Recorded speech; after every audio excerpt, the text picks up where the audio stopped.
आजकल।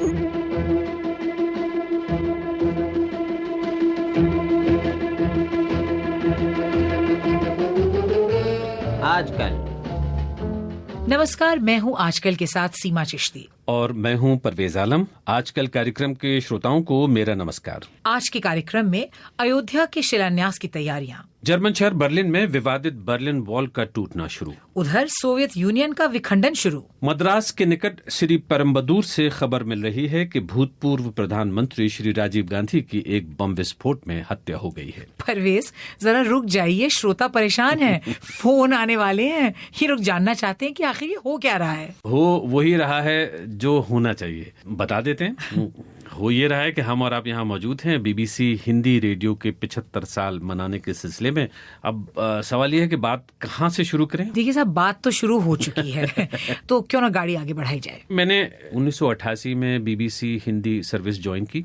उससे पहले मैं आकाशवाणी में था और मैं तो बस देखते ही रहता था बीबीसी हिंदी में वहाँ के लोगों को और उनके स्टाइल को। लेकिन सबसे जो दिलचस्प चीज थी वो थी खबरों का आना जाना। इतनी तेजी से और इतनी शिद्दत से शायद मेरा कभी खबरों से ऐसा ताल्लुक नहीं रहा था कि हर खबर ऐसा लगता था जैसे कि कहीं घर से आ रही है और उसको बहुत ही प्यार से, बहुत ही संजीदगी के साथ में समझना है और उसका विश्लेषण करना है। हम और आप अच्छी तरह से जानते हैं 1989 में अयोध्या आंदोलन बहुत तेजी पर था। वो इलेक्शन बहुत जबरदस्त, जिसमें विश्वनाथ प्रताप सिंह इलेक्शन में एक हीरो की तरह से पेश किए जा रहे थे, खास तौर पे जो नॉन बीजेपी जैसा जो विकल्प था। फिर उसके बाद में हम आते हैं बर्लिन वॉल की तरफ, उसका टूटना। Around me scores of people have arrived, being held back by the police to watch this first incision into the Berlin Wall since it was put up. मुझे इसलिए याद है कि मैं उस सिलसिले में यूं शामिल था कि जब ये बर्लिन वॉल टूटी उसके बाद में फिर मैंने एक ड्यूटी ट्रिप के लिए प्रपोजल डाला बीबीसी हिंदी रेडियो में कि साहब मैं जाना चाहता हूँ। और मजे की बात यह कि मुझे 1 महीने का ड्यूटी ट्रिप मिला, जो अपने वक्त के हिसाब से बहुत बड़ी बात थी। और मैं कवर करने के लिए गया। पहला जो मल्टी पार्टी इलेक्शन हुआ था जर्मनी में, ये एक्चुअली हुआ था बाद में, 1990 में हुआ, मार्च में बहुदलीय चुनाव हुए थे। ये ईस्ट जर्मनी में हुए, ये चेकोस्लोवाकिया में हुए, क्योंकि अब तो चेकोस्लोवाकिया कहलाता भी नहीं है जी। और ये हंगरी में भी हुए। तो इन सारी जगहों पे मैं गया और वहां से रिपोर्टें भेजता था बीबीसी हिंदी सर्विस के लिए। पहले आमतौर पे क्या होता था कि यहाँ मार्क टली साहब होते थे, जो बीबीसी के बहुत ही बड़े ब्यूरो चीफ और बहुत बड़े संवाददाता माने जाते थे। और उसके अलावा और भी जो लोग यहाँ पे आते थे वो अंग्रेजी में डिस्पैच फाइल करते थे, फिर उसका अनुवाद होता था। अगर मार्क टली का नाम थोड़ा से मशहूर हो गया, इसलिए मशहूर हो गया कि इतना लोग बीबीसी हिंदी सर्विस को सुनते हैं। और जब लोग गांव को जाते थे, फॉरेन कॉरेस्पॉन्डेंट जाते थे, सब गांव वाले सोचते थे कि वो मार्क टली है, इसलिए मार्क टली का नाम हिंदी सेवा सुनने वाला राज्य से मशहूर हो गया। मुझे 2 बातें और याद आती हैं, मुझे लगता है कि उनका जिक्र करना जरूरी है। वो ये है कि 1990 में मैंने कहा जैसे मल्टी पार्टी इलेक्शंस हुए और वो कवरेज हुआ। फिर 1990 में 2 अगस्त को सद्दाम हुसैन नाम साहब के जो आदमी हैं इराक में, वो अचानक हमला कर देते हैं कुवैत पे। और वो मुझे ऐसा लगता है कि वो बहुत बड़ा वाकया है जिसने हिंदी रेडियो पे जो ब्रॉडकास्ट होती थी उस जमाने में, जो प्रसारण होते थे, उनके स्वरूप को बहुत बदल दिया। इसलिए कि ये मत भूलिए कि तकरीबन 20 लाख लोग ऐसे थे जिनका इवैक्यूएशन हुआ वहां से, पूरे रीजन से। और ये इवैक्यूएशन जहां तक मैं समझता हूँ सबसे बड़ा माना जाता है। ये सिविलियन इवैक्यूएशन, मतलब असैनिक उसमें परिस्थितियों में किया गया सबसे बड़ा इवैक्यूएशन है। और ये तो गिनीज बुक ऑफ रिकॉर्ड्स में शामिल है। भारत का ये सबसे बड़ा इवैक्यूएशन था। जो भारतीय मूल के लोग वहां मध्य पूर्व में नौकरियां कर रहे थे, उनको वापस लाया गया।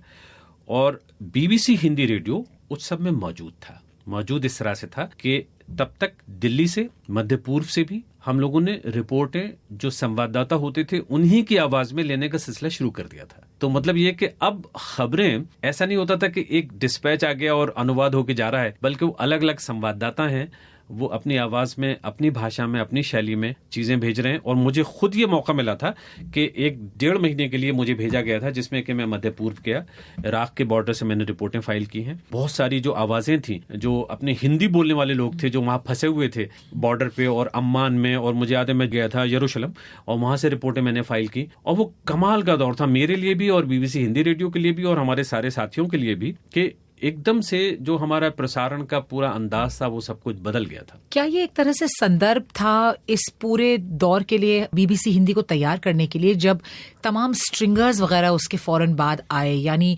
रिपोर्टर्स और जो पत्रकार थे जो तमाम शहरों में थे, भारत के कई कोनों में, जो अपना लहजा, अपनी शैली, अपने तजुर्बे ले आए बीबीसी हिंदी में, तो वो सिर्फ एक हिंदी सेवा, एक बड़ा ही स्टार्च्ड या एक बहुत ही संकीर्ण सा वो एक चीज नहीं रही, लेकिन उमर फारूक की दखनी जबान, रामदत्त त्रिपाठी का लहजा, संजीव श्रीवास्तव, सलमा जैदी, रहीमुल्ला यूसुफ जई, जो पठानियत, उधर बिल्कुल तालिबान भी उस वक्त, आप याद कीजिए, वो उसका भी सिलसिला एक चल रहा है, वो भी खबरों में है, असित जौली पंजाब से, रशीदा भगत मद्रास से। तो इनमें को लेकर मतलब बीबीसी हिंदी में एक उथल पुथल सी थी, एक भाषा, जबान जिसको बहुत गंभीरता से लिया जाता था और लिया जाना भी चाहिए, लेकिन नुक्ते का चक्कर, उसमें किन शब्दों का प्रयोग होगा, ये हिंदुस्तानी है, उर्दू है या दखनी है, इसका जरा सा याद कीजिए कैसा था उस वक्त। मुझे तो अच्छी तरह से याद है, लेकिन इस तरफ आने से पहले मुझे एक वाकया और बहुत अच्छी तरह से याद रहता है। वो है 1991 में जो भूतपूर्व प्रधानमंत्री हैं श्री राजीव गांधी, उनकी हत्या। 21 मई को ये वाकया होता है और ये खबर आती है, और रात में अचला शर्मा ड्यूटी पर थी और मैं भी साथ में उनके था, और हमको कुछ ही घंटों के अंदर ये प्रोग्राम करना था। और देखिए, क्योंकि बीबीसी हिंदी रेडियो बदलना शुरू हो गया था, क्योंकि हम लोगों ने कुछ स्ट्रिंगर्स जगह जगह पे बना लिए थे, तो उनको एकदम से जगाया गया रातों रात। फोन आसानी से लगते नहीं थे, लेकिन फिर किसी न किसी तरह से कोशिश करके रिपोर्टें उनसे ली गईं। जसविंदर हैदराबाद और बेंगलोर को कवर करते थे, उनसे बात हुई। इसी तरह से एक TSV हरी नाम के पत्रकार होते थे, श्री परम्बदूर, उनको भेजा गया कि भाई जरा जाके देखिए और हमारे लिए रिपोर्ट करिए। और इसी प्रोग्राम के सिलसिले में मुझे जो सबसे ज्यादा दिलचस्प बात याद आती है वो है श्री नरसिम्हा राव को खोज पाना। हुआ ये था कि हमको ये बताया गया दिल्ली से कि नरसिम्हा राव CWC के सबसे वरिष्ठ नेता हैं, लेकिन वो पार्टी में सक्रिय नहीं है और उनको पूछा भी नहीं गया है, उनकी कोई इलेक्शन में भूमिका भी नहीं है। तो इस कदर नाराज हैं कि वो कहीं एक तरफ कोने में जाके पड़ गए हैं। तो जगह जगह फोन घुमाए गए। नागपुर में मैंने किसी तरह से उनके साथ में संपर्क बना लिया। उनके PA थे, उन्होंने कहा साहब आप तो बहुत रात में फोन कर रहे हैं, वो तो बहुत ज्यादा दवाएं वगैरह लेके सो गए हैं, मगर सुबह में जल्दी उठ जाते हैं, तो आप ऐसा कीजिए सुबह में फोन करके अपनी किस्मत आजमा सकते हैं, तो मैं बात करा सकता हूँ अगर उठ गए तो मैंने फिर वो 5 बजे के बाद में वो फोन करना शुरू कर दिया। और इत्तेफाक देखिए, मेरी किस्मत देखिए कि नरसिम्हा राव फोन पे आ गए। अच्छा, अब क्या है कि ट्रांसमिशन हमारा शुरू हो चुका है, तकरीबन हो चुका था, और मैं उनके साथ में इंटरव्यू कर रहा हूं, तो मुझे टेंशन ये भी है कि जल्दी से बात खत्म करूं और लेके उसको दौड़ूं और स्टूडियो ले जाऊं। ऐसा नहीं था कि वहां से मैं बटन दबा दूं स्टूडियो में चला जाएगा, फिजिकली भाग के लेके जाना होता था। बहरहाल मैंने उनसे बातचीत की और वो इंटरव्यू ऐसा देखा जाए तो कुछ खास बात नहीं है उसमें, लेकिन अगर गौर से सुनिएगा तो उसमें बहुत कुछ आपको संकेत भी मिल जाते हैं, और इसलिए मिल जाते हैं उस वक्त की प्लेयर थे और बाद में जाके भारत के प्रधानमंत्री बने। नरसिम्हा राव जी, मैंने दिल्ली फोन किया, कुछ प्रेक्षकों से बात की, कुछ हलकों से ऐसा सुनने में आया कि कुछ लोग आपके नाम पर विचार कर रहे हैं कि आपको पार्टी का नेता नियुक्त किया जाए। आप क्या कहेंगे? मैं क्या कह सकता हूँ, ये तो कांग्रेस वर्किंग कमेटी मेरे विचार में तय करेगी। पार्टी की अपनी मशीनरी है, अपनी व्यवस्था है। अब मैं थोड़ी देर में जा रहा हूँ, मैं अभी नागपुर से बोल रहा हूँ। खास बात इस प्रोग्राम की ये थी कि ये बीबीसी विश्व सेवा की, जो उस जमाने में कहा जाता था कि एक खासी भाषाएं हैं 40-50, उनमें तकरीबन और भी बहुत सारे प्रोग्राम, तो उनमें से ये प्रोग्राम सेलेक्ट किया गया और चुनने के बाद में इसको भेजा गया ABU में बीबीसी वर्ल्ड की एंट्री के रूप में ही। और इसको जो सबसे बड़ा अवार्ड था best news and current affairs के प्रोग्राम का, वो अवार्ड मिला, और बाकी तो हिस्ट्री है। तो अब बात आती है बाबरी मस्जिद के टूटने की 1992 में, जो बहुत बड़ा वाकया था बीबीसी हिंदी रेडियो के लिए। आप कहाँ थी? मैं साहब वहीं थी, जहाँ से आप लोग कवरेज कर रहे थे, मैं बिल्कुल मस्जिद के सामने थी और आई विटनेस के लिए मैं रिपोर्टिंग करने गई हुई थी, तो इसलिए सारे दिन हम लोग वहीं थे। तो जो बाकी पत्रकारों का हशर हुआ वही हमारा हशर था, और उसमें हम लोगों ने देखा बीबीसी हिंदी के लिए जो लोग काम कर रहे थे, मार्क टली वगैरह, रामदत्त जी, सब लोगों को हम लोगों ने भागते फिरते देखा। ऐसा है कि शाम को 5 बजे तक जो पूरी की पूरी मस्जिद गिर गई है, अब उसमें कुछ बचा नहीं है। तीनों उसके गुम्बद गिर चुके हैं, रामलला की मूर्ति उससे पहले निकाल दिया था, बाहर की दीवार भी गिर चुकी है, तो मस्जिद तो पूरी तरह से ध्वस्त हो चुकी है। वहाँ लगभग कितने लोग थे जो मस्जिद में घुसे जिन्होंने मस्जिद को नुकसान पहुँचाया? ऐसा काम जब शुरू हुआ है तब तो वो जो विश्व हिंदू परिषद ने घोषणा की थी कि वो मस्जिद के सामने के अधिग्रहित क्षेत्र में प्रतीकात्मक रूप से सफाई और धुलाई का काम करेंगे, लेकिन लगभग 10:30 बजे जब लाल कृष्ण आडवाणी जो विरोधी दल के नेता है और भारतीय जनता पार्टी के अध्यक्ष डॉक्टर मुरली मनोहर जोशी आए अपने काफिले के साथ, तो उसके बाद ही वहाँ पर कुछ करीब 50-60 युवक जो है वो सारा घेराबंदी तोड़ करके उसके अंदर घुस गए, वो सब अंदर आ गए। बीबीसी हिंदी के लिहाज से एक बड़ा मूवमेंट या एक बहुत बड़ा कदम था 1992 के बाद ये फैसला कि दिल्ली में एक स्थायी दफ्तर कायम किया जाए। जो मेन दफ्तर है आज 24 साल बाद या 25 साल बाद आज दिल्ली से मुख्यतः ब्रॉडकास्ट होता है, प्रसारण होता है, उसकी नींव रखी गई 1994 में, जब 4 लोग हम लोग इस खास पर्पस के लिए रिक्रूट किए गए बीबीसी द्वारा। उसमें मधुकर उपाध्याय, कुर्बान अली, संजीव श्रीवास्तव और मैं। और उस पूरे सिलसिले में मधुकर उपाध्याय ने एक तरह से सिलसिला शुरू किया और बिल्कुल सैटेलाइट क्वालिटी या बिल्कुल उम्दा आवाज एक बेहतरीन स्टूडियो में दिल्ली से प्रसारण शुरू हुआ, क्योंकि रिपोर्टें दिल्ली से जितना लाइव या बिल्कुल आंखों देखा हाल विवरण और जिस पर आजकल बहुत तवज्जो दी जाती है और एक बड़े नए उसकी तरफ पेश किया जाता है कि इंटरैक्टिविटी, यानी श्रोताओं से बातचीत या जमीन पे जो लोग हैं उनकी आवाज, उनके कंसर्न्स, उनकी चिंताओं की गूंज आप स्टूडियो में ले आए, उसका सिलसिला तभी शुरू हो गया था। और उसके बाद कई तरह की इस तरह की चीजें हुई, जिस तरह से जो हवाई जहाज IC 814 इंडियन एयरलाइंस का जिसका अपहरण हुआ था काठमांडू से भारत का, उसको पूरी तरह से बीबीसी के एक शाम के कार्यक्रम में आजकल में हम सब लोगों ने कवर किया। उसमें रेहान फजल, रेनू अगाल, शालिनी जोशी, और उस पूरे चीज को हम लोग बिना ज्यादा शोर मचाए हुए या ड्रामा किए हुए खबरों को एक दिलचस्प अंदाज में, एक बहुत जीवित अंदाज में, और जैसा कि आपने जस्सी के बारे में कहा, उसमें एक इन्वॉल्व होकर भी, दिल पे लेकर भी, लेकिन उसको फिर भी एक तटस्थ रूप में रख सकने की क्षमता एक बीबीसी में बन चुकी थी तब तक। लेकिन एक बड़ी दिलचस्प चीज हुई जो मैंने अपनी आंखों से देखी। भाषा अगर बीबीसी हिंदी रेडियो की बदली, जो आम हुई, सहज हुई, अच्छी हुई, लोगों की समझ में आने लगी, वो भी इसीलिए बदली कि क्योंकि जगह जगह से लोग अपने अपनी आवाजों में अपने अपने अंदाज से रिपोर्टें फाइल कर रहे थे। शुबीर भौमिक, जिनका जेंडर कभी कोई सही नहीं हुआ भाषा में, जी बिल्कुल सही, लेकिन वही उनकी खूबी थी। लैला नजर आता है, मजनू नजर आती है। भारतीय समय सुबह 8:45 पर मदर टेरेसा के कॉफिन को लेकर कलकत्ता के सेंट थॉमस चर्च से एक फौजी टुकड़ी पूरी सामरिक कायदे से परेड करती हुई नेताजी इंडोर स्टेडियम के ओर बढ़ी। इस शोक यात्रा में उनके द्वारा स्थापित मिशनरीज ऑफ चैरिटी के नन और कई गरीब और लाचार लोग भी शामिल हुए, जिनके सेवा में मदर टेरेसा ने अपने जीवन उत्सर्ग किया था। ठीक 10 बजे मदर टेरेसा और इसी तरह से रामदत्त त्रिपाठी नुक्ते लगाते लगाते और सजाते सजाते बेचारे परेशान हो जाते थे। मैं इस समय फर्रुखाबाद की आलू मंडी में हूँ। सुबह का वक्त है, अभी मंडी खुल रही है और आलू आने लगा है ट्रैक्टरों में लद के, और यहाँ पर मेरे साथ कुछ आलू के किसान भी हैं और आड़ती भी हैं। सतीश वर्मा, अध्यक्ष आलू आड़ती एसोसिएशन। और आप? राम कुमार दुबे, अवार्डेड शरद पवार कृषि मंत्री दिल्ली। अच्छा, आपको पुरस्कार मिला था जी। ये बताइए कैसी रही इस बार आलू की फसल? आलू की फसल इन साल बहुत डाउन गई है, कुदरत ने भी उसे मारा है और सरकार भी हमें मार रही है। बहुत सारे प्रोग्राम भी हुए लेकिन उस दौरान, जैसे फीचर वाले प्रोग्राम, आपको कुछ याद आते हैं? जी, मुझे याद है नई पीढ़ी, एक बड़ा उम्दा प्रोग्राम जो विष्णु शंकर और सलमा जैदी किया करती थी, उसका बड़ा योगदान था। और उसके बाद फिर हम लोग खेल और खिलाड़ी किया करते थे और लाइव उसका प्रसारण एक होता था, बिल्कुल लाइव वो और रेहान फजल भी करते थे। रेहान फजल, मलय नीरव। भारत की खेल दुनिया, मैं हूँ Malay Nirav.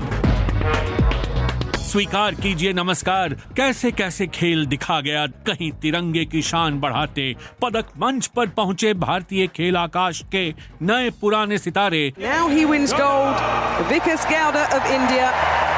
Sushikuma then gets the gold medal. तो कहीं खेल के मैदान के बाहर सज गए अखाड़े। क्रिकेट को गंदा करने वाले लोगों को कोई राहत मिलने वाली नहीं है। हमारे देश का सर्वोच्च न्यायालय क्रिकेट को जेंटलमैन गेम बनाने जा रहा है। मुझे जहाँ तक याद होता है, आपने एक बहुत ही दिलचस्प और मुश्किल विषय पर भी पूरी सीरीज आपने तैयार की थी। हाँ, काम की बात। आपने बहुत अच्छा याद दिलाया। यौन शिक्षा पर एक श्रृंखला हमने प्रसारित की और उसमें हमने बाकायदगी से खुलकर सारी बातें की। उसमें भी कई बैरियर्स टूटे, कई चीजें आप लोगों ने तोड़ी, नए सिलसिले शुरू किए। और श्रोताओं के उसमें बहुत बड़ी तादाद में खत आते थे और जब 10,000 खत हमारे पास में आए तो उन 10,000 खतों को हमने, एक बहुत बड़ी सेक्सोलॉजिस्ट होती थी professor Prema Bali, all India institute of medical sciences में प्रोफेसर होती थी, और उनको वो सारे खत भेजे। फिर उन्होंने उसका विश्लेषण किया और विश्लेषण करने के बाद में फिर हमने BBC हिंदी रेडियो पर ही वो पूरी एक रिपोर्ट प्रसारित की जिसमें ये कहा गया कि किस तरह की समस्याओं से भारतीय नौजवान जूझ रहे हैं।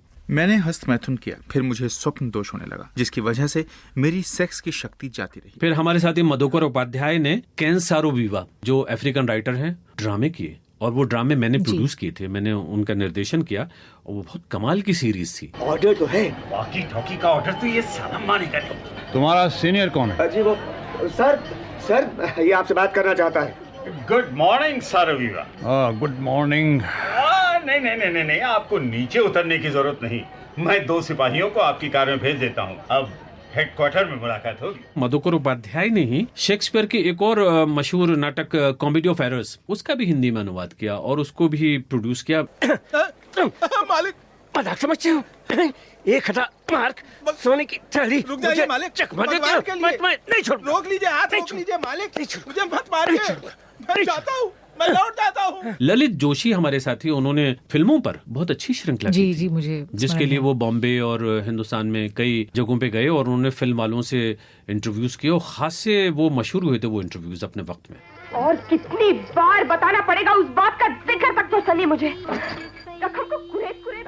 19वीं शताब्दी ने जाते जाते एक ऐसा चमत्कार दुनिया की झोली में डाला जो आने वाली शताब्दी में साहित्य, संगीत और कला के सभी रूपों को आत्मसात कर अपनी संपूर्ण अभिव्यक्ति में इन सबको पीछे छोड़ गया। एनवायरनमेंट पे शिवकांत ने एक बहुत जबरदस्त प्रोग्राम किया था जो मेरे ख्याल से बाद में हुआ था, गालिबन मेरे जमाने में नहीं हुआ था, लेकिन उसको भी ABU अवार्ड मिला। आपने BBC रेडियो में ज्यादातर वक्त जो गुजारा वो दिल्ली में रह के गुजारा, और ये तब की बात है जब IFEX बिल्डिंग में BBC का दफ्तर होता था, और अब BBC का दफ्तर जो है वो वहाँ नहीं होता, कस्तूरबा गांधी मार्ग पर होता है। उस दफ्तर से कुछ जुड़ी हुई यादें हैं आपकी हिंदी रेडियो की? सब एक तो बड़ी जबरदस्त याद वो है कि एक बड़ा ठंडा सा दिन था, मतलब हर तरह से ठंड भी लग रही थी और कुछ हो भी नहीं रहा था खबरों में। पार्लियामेंट संसद में सेशन चल रहा था, 13 दिसंबर था 2001, और अचानक कुछ लगा कि कुछ पटाखे फूटे हैं बाहर।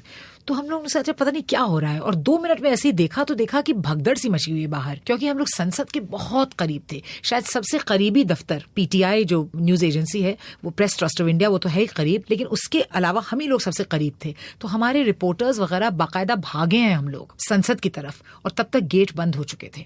तो संसद में जो पूरा उस वक्त बहुत ही भयानक घटनाक्रम रहा उस दिन का, और हमला हुआ संसद पे, उस वक्त हम लोग बिल्कुल सोचिए वहीं से दौड़ के भागे थे। तो वो इतना बड़ा सेंटर था, एक केंद्र था। भले ही VP सिंह हो, वो जनता दल का टूटना, बिखरना, समेटना, एक साथ आना, सब कुछ लगभग 1 किलोमीटर की दूरी में होता था। तो कई दफा जब सवारी नहीं मिलती थी, गाड़ी नहीं स्टार्ट हो रही है, तो दौड़ ही के हम लोग प्रेस कॉन्फ्रेंस में चले जाते थे, या आते जाते, तब तो इतनी सिक्योरिटी सुरक्षा का भी तामझाम नहीं होता था, लेकिन लोगों को वहीं से पकड़ के हम लोग ऊपर ले आते थे अपनी पहली मंजिल पे, मुखातिब होने से और माइक्रोफोन पे बात करने के लिए BBC श्रोताओं से। देखिए, मैं सिर्फ BBC हिंदी रेडियो के श्रोताओं से ये कहना चाहता हूँ कि मेरा रेडियो से जो गहरा संबंध था वो आज भी है। मैं रेडियो पढ़ाता हूँ, रेडियो सिखाता हूँ, बहुत सारे ऐसे नौजवान बच्चे हैं, लड़के लड़कियां, जिनको तरह तरह की चीजें मैं रेडियो में सिखा रहा हूँ कि कैसे आप रेडियो डॉक्यूमेंट्री बनाएं, कैसे जो ऐसे विषय हैं जिन पे कोई आवाज नहीं उठाता, आप आवाज उठाइए, और न सिर्फ आवाज उठाइए बल्कि रेडियो अब इतना आम हो गया है और इतना सस्ता हो गया है कि आप इसको दुनिया भर में फैला सकते हैं। मतलब ये कि आप अपने मोबाइल फोन को ले जाके उस पर पूरा प्रोग्राम बना सकते हैं, रिकॉर्ड कर सकते हैं और ब्रॉडकास्ट भी कर सकते हैं। तो मुझे अच्छा लगता है कि मैं रेडियो से जुड़ा हुआ हूं और बीबीसी हिंदी रेडियो ने मुझे ये मौका दिया कि मैं यहां आके इतिहास पे भी नजर डालूं। जो आपने कहा बिल्कुल 100% सही है, क्योंकि रेडियो सबसे बेहतरीन और सोफिस्टिकेटेड एक मीडियम है। मतलब जहां लोग इसको कल का एक माध्यम मानते हैं, मुझे तो लगता है ये आने वाले कल का इसमें वो है, क्योंकि महंगे महंगे स्मार्टफोन, बड़ा पैसा हम लोग दे रहे हैं 3G 2G का, उसमें क्या होता है, लोग रेडियो पे क्रिकेट कमेंट्री सुन रहे हैं फोन पे अपने, तो घूम फिर के तो बात आई कि आवाज की, कि कोई कहीं से आपसे कनेक्ट कर रहा है, तो उस आवाज का, खबर, आवाज, एक अपनापन, रेडियो में हर मिजाज के लिए एक आउटलेट है और बहुत जिस तरह से कहा जाए कि सस्ता, टिकाऊ और खूबसूरत। और आप यूं देखिए कि जब कश्मीर वगैरह में जलजला आया, सब कुछ तबाह हो गया, सिर्फ रेडियो एक महज एक माध्यम था। नेपाल में भी अभी जब जलजला आया, उत्तराखंड में, तो रेडियो ही एक माध्यम था जिससे कम्युनिकेशन मेंटेन रहा, संचार का एक बड़ा जबरदस्त साधन है। और मेरा तो जहां तक करियर का सवाल है, मेरा तो कुछ उलट पुलट ही मामला रहा। मैंने टेलीविजन से शुरुआत की, फिर रेडियो और प्रिंट और अब इंटरनेट। लेकिन रेडियो एक तरह से जो रिश्ता है, जो एक कुर्बत सी महसूस होती है, वो किसी और माध्यम से महसूस नहीं होती। और बीबीसी ने इतना हम सब लोगों को दिया, तो उसी स्पिरिट से हम लोग अब काम करते हैं। हम जिस भी माध्यम में हो, उसमें जो मयार, स्टैंडर्ड्स उसमें जो सेट किए गए हैं, हम उसी का एक हिस्सा हैं आज। और बहुत बहुत धन्यवाद बीबीसी का कि उसने परवेज आलम साहब को और मुझे, सीमा चिश्ती को, इस लायक समझा कि हम कुछ बातें आपसे कर सकें। धन्यवाद और नमस्कार। नमस्कार।